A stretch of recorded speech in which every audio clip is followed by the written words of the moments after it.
So how's 2019 going for you so far? Have you maintained your peace? I so far have had a very peaceful year. This cough that I've had is just about gone. Yay.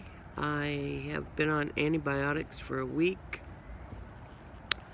I don't know if it's allergies or a cold, but it has kicked my butt.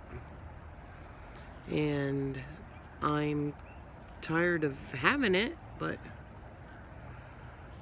it's I've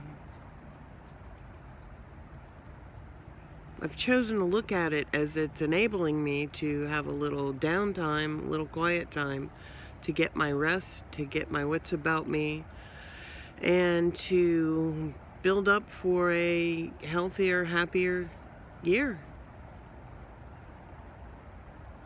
Oh, I'm not awake yet, can you tell?